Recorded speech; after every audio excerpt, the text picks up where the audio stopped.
সবাই দেখছে রাজা উলঙ্গ, তবুও সবাই হাততালি দিচ্ছে।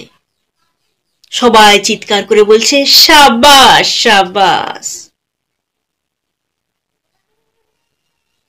কার মনে সংস্কার, কার মনে ভয়,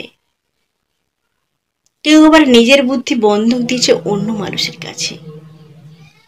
কেউ পরান্নভোজী, কৃপা প্রার্থী, উমেদার, প্রবঞ্চক। কেউ আবার ভাবছে রাজবস্ত্র সত্যি অতীব সূক্ষ্ম, চোখে পড়ছে না যদিও, তবুও আছে, কারণ থাকাটা কোনো অসম্ভব নয়।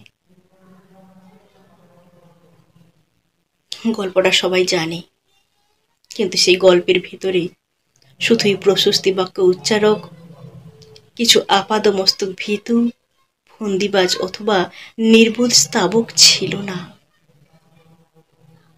একটি শিশুও ছিল, এক অত্যন্ত সরল, সত্যবাদী এবং সাহসী শিশু। নেমেছে গল্পের রাজা বাস্তবের প্রকাশ্য রাস্তায়। আবার হাততালি উঠেছে মোহর্মোহ, জমে উঠেছে স্তাবক বৃন্দের ভিড়। কিন্তু সে ভিড়ের মাঝখানে আছে শিশুটি। কোথায় কোথায় গেল শিশুটি?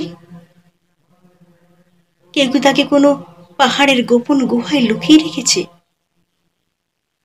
নাকি সে মাটি, পাথর, ঘাস নিয়ে খেলতে খেলতে ঘুমিয়ে পড়েছে কোনো নির্জন নদীর ধারে অথবা কোনো প্রান্তরের গাছের ছায়ায়?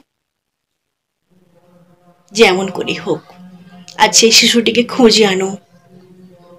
সে শেষ আরেকবার এই উলঙ্গ রাজার সামনে এসে নির্ভয়ে দাঁড়াক।